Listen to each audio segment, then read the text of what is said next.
Michel de Montaigne. Essai. Livre 1er. Chapitre 29. Sur la modération. Comme si notre toucher était vénéneux, nous corrompons en les manipulant les choses qui d'elles-mêmes sont belles et bonnes. Nous pouvons rendre la vertu vicieuse si nous l'étreignons avec un désir trop âpre et trop violent. Ceux qui disent que la vertu ne peut jamais être excessive, car alors il ne s'agit plus de vertu, ne font que jouer sur les mots. Le sage doit être appelé insensé, et le juste injuste, s'ils vont trop loin dans leur effort pour atteindre la vertu même. Horace. C'est là une réflexion philosophique subtile. On peut aimer trop la vertu et commettre des excès au cours d'une action juste. C'est le sens de la parole divine. Ne soyez pas plus sage qu'il ne faut. Soyez sage avec modération. J'ai vu un grand personnage nuire à la réputation de sa religion à force de se montrer religieux au-delà de toute mesure pour un homme de sa condition. J'aime les gens dont le caractère est trempé et moyen. Le manque de modération, même pour le bien, ne m'offense pas, mais m'étonne. Et je ne sais comment nommer cette attitude. Je trouve plus étrange que juste l'attitude de la mère de Pausanias, qui donna la première information sur son fils et lui jeta la première pierre à sa mort. De même pour le dictateur Postumius, qui fit mourir son fils que l'ardeur de la jeunesse avait jeté sur les ennemis avec succès, mais en outrepassant le rôle qui aurait dû rester le sien. Je ne conseillerais pas, je ne suivrai pas non plus une vertu si féroce et qu'il faut payer si cher. L'archer dont la flèche va au-delà du but manque son coup, tout comme celui qui ne parvient même pas à l'atteindre. Et mes yeux se troublent également que je les tourne brusquement vers une lumière vive ou vers l'obscurité. Dans Platon, Calliclès dit que l'excès de philosophie est dommageable, et il conseille de ne pas s'y aventurer plus loin qu'il n'est utile. Prise avec modération, elle est agréable et avantageuse, mais qu'à la fin, elle rend l'homme sauvage et vicieux, dédaigneux des religions et des lois communes, ennemi de la conversation en société, des plaisirs humains, et incapable de toute responsabilité politique, incapable de secourir autrui aussi bien que soi-même. Bref, il mériterait une bonne paire de claques. Et il dit vrai, car par ses excès, la philosophie a servi notre liberté naturelle, et nous fait quitter, par d'importunes subtilités, le beau chemin bien droit que la nature nous a tracé. Le sentiment que nous avons envers nos femmes est tout à fait légitime, et pourtant, la théologie ne laisse pas de le brider, de le restreindre. Il me semble avoir lu autrefois chez saint Thomas, en un passage où il condamne les mariages entre parents au degré défendu, cette raison parmi les autres. Il y a danger que ce sentiment que nous portons à une telle femme soit immodéré, car si, comme il se doit, l'affection maritale s'y trouve entière et parfaite, et qu'on la surcharge encore de celle qu'on doit à la parentèle, il n'y a guère de doute que ce surcroît emportera le mari bien au-delà des limites de la raison. Les disciplines qui règlent les mœurs des hommes, comme la théologie et la philosophie, se mêlent de tout. Il n'y a pas d'action, si privée et si secrète soit-elle, qui échappe à leur connaissance et à leur règlement. Bien naïfs sont ceux qui plaident pour la liberté des femmes. Elles-mêmes laissent tripoter autant qu'on veut leurs avantages, alors qu'en médecine, la pudeur le leur défend. Je veux donc, de leur part, apprendre ceci aux maris, s'ils s'en trouvent encore qui soient trop acharnés, à savoir que les plaisirs qu'ils éprouvent à approcher leur femme sont condamnables si la modération n'y est respectée, et qu'il y a là de quoi sombrer dans la licence et les débordements, tout comme lorsqu'il s'agit de plaisirs illégitimes. Ces caresses impudiques auxquelles l'ardeur première nous incite dans les jeux de l'amour ne sont pas seulement indécentes envers nos femmes, mais dommageables pour elles. Qu'elles apprennent plutôt l'impudeur en d'autres mains. Elles sont toujours bien assez stimulées pour nos besoins. Je n'ai jamais pratiqué en ces matières que ce qui relève d'une éducation naturelle et simple. Le mariage est une liaison dangereuse et sainte. Voilà pourquoi le plaisir qu'on en tire doit être un plaisir retenu, sérieux, et mêlé à quelque sévérité. Ce doit être une volupté plutôt sage et consciencieuse.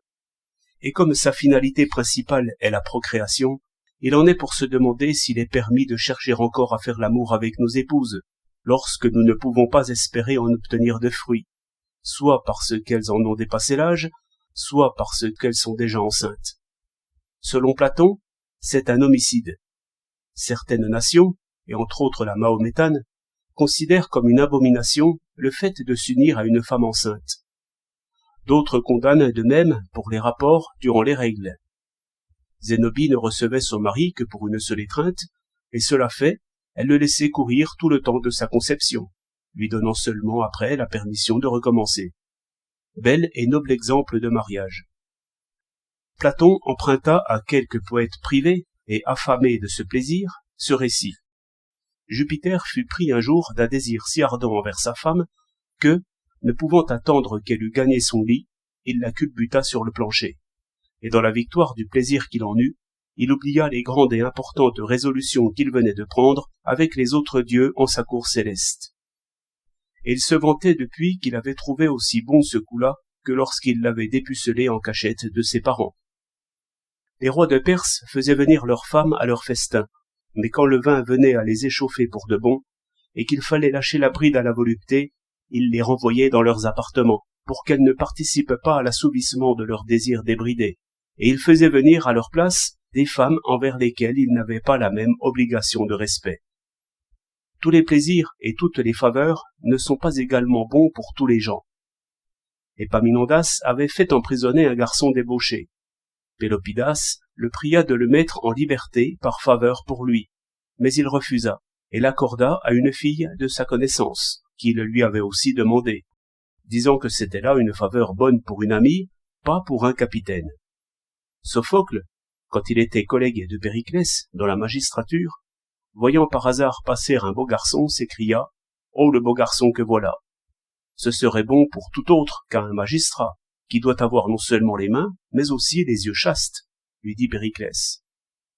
À sa femme, qui se plaignait de ce qu'il se laissait aller à aimer d'autres femmes, l'empereur Aelius Verus répondit qu'il le faisait par raison de conscience, le mariage étant un honneur et une dignité, non une occasion de folâtre et lascive concupiscence. Et notre histoire ecclésiastique a conservé avec honneur la mémoire de cette femme qui répudia son mari parce qu'elle ne supportait pas ses attouchements par trop insolents et dévergondés. Il n'est en somme aucune volupté, si légitime soit-elle, dans laquelle l'excès et l'intempérance ne puissent nous être reprochés. Mais à vrai dire, n'est-ce pas un misérable animal que l'homme?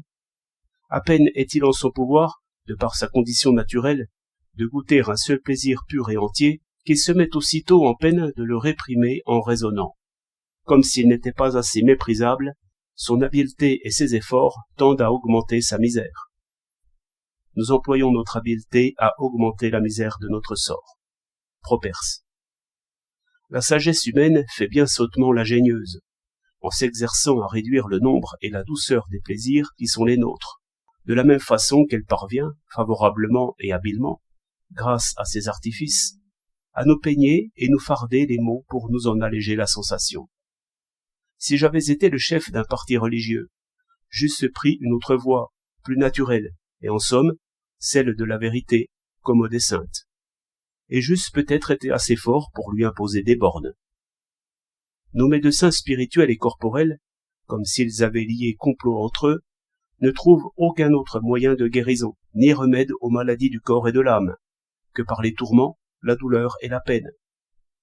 Les veilles, les jeûnes, les chemises de crin, les exils lointains et solitaires, les prisons perpétuelles, les verges et autres souffrances ont été institués pour cela, mais à condition toutefois que ce soit de véritables souffrances, qu'il y ait en eux une amertume poignante, et qu'il n'en soit point comme dans le cas d'un certain Gallio que l'on avait envoyé en exil en île de Lesbos.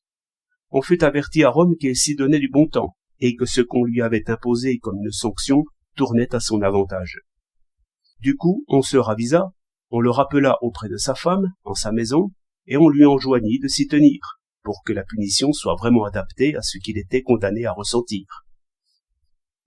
Car pour celui dont le jeûne renforcerait la santé et l'allégresse, à qui le poisson serait plus appétissant que la viande, ce ne serait plus alors des remèdes salutaires. Pas plus que dans l'autre médecine, celle des corps, Les drogues n'ont d'effet pour celui qui les prend avec appétit et plaisir, car l'amertume et la difficulté sont des conditions favorables à leur action. Celui qui prendrait la rhubarbe comme une drogue familière en gâcherait l'usage. Il faut que ce soit quelque chose qui blesse notre estomac pour le guérir. Et ici, l'on voit que la règle commune, qui veut que les choses guérissent par leur contraire, est en défaut, car c'est le mal qui guérit le mal. Cette façon de voir se rapporte à cette autre, très ancienne, qui consiste à croire qu'il est agréable au ciel et à la nature de nous voir nous massacrer et nous entretuer, opinion d'ailleurs universellement adoptée par toutes les religions. Du temps de nos pères encore, à Murat, lors de la prise de l'isthme de Corinthe, immola 600 jeunes hommes grecs à l'âme de son père, afin que ce sang servît à favoriser l'expiation des péchés du trépassé. Et dans les nouvelles terres découvertes à notre époque, encore pures et vierges auprès des nôtres, cet usage des sacrifices est communément admis. Toutes leurs idoles s'abreuvent de sang humain, non sans de multiples exemples d'horribles cruautés. On brûle vives les victimes, on les retire à demi brûlées du brasier pour leur arracher le cœur et les entrailles. D'autres, et même des femmes, sont écorchées vives et on en revêt d'autres avec ces peaux sanglantes, où on leur en fait des masques. Et les exemples de courage et de résolution ne manquent pas. Ces pauvres gens que l'on va sacrifier, vieillards, femmes, enfants, vont eux-mêmes quêter les aumônes pour les offrandes de leurs sacrifices, et se présentent à cette boucherie en chantant et dansant avec les assistants. Les ambassadeurs du roi de Mexico, pour faire sentir à Fernand Cortés la grandeur de leur maître, après lui avoir dit qu'il avait 30 vassaux dont chacun pouvait rassembler 1000 combattants, et qu'il résidait dans la plus belle et la plus forte ville qui soit sous le ciel, ajoutèrent qu'il pouvait sacrifier aux dieux 50 000 hommes par an. Et on dit en effet qu'il entretenait la guerre avec certains grands peuples voisins, non seulement pour l'entraînement de la jeunesse de son pays, mais surtout pour avoir des prisonniers de guerre disponibles comme victimes pour ces sacrifices. Et d'ailleurs, en une certaine ville, en l'honneur de la venue du dit Cortés, on sacrifia 50 hommes d'un seul coup. Et je raconterai encore ceci. Certains des peuples qui avaient été vaincus par Cortés lui envoyèrent des messagers pour lui dire qu'ils le reconnaissaient comme leur maître, et tâchaient d'obtenir son amitié. Ils lui présentèrent pour cela 3 sortes de présents. Seigneur, voilà 5 esclaves. Si tu es un Dieu cruel qui se repaît de chair et de sang, mange-les, et nous t'en amènerons d'autres. Si tu es un Dieu bienveillant, voilà de l'encens et des plumes. Si tu es un homme, prends les oiseaux et les fruits que voici.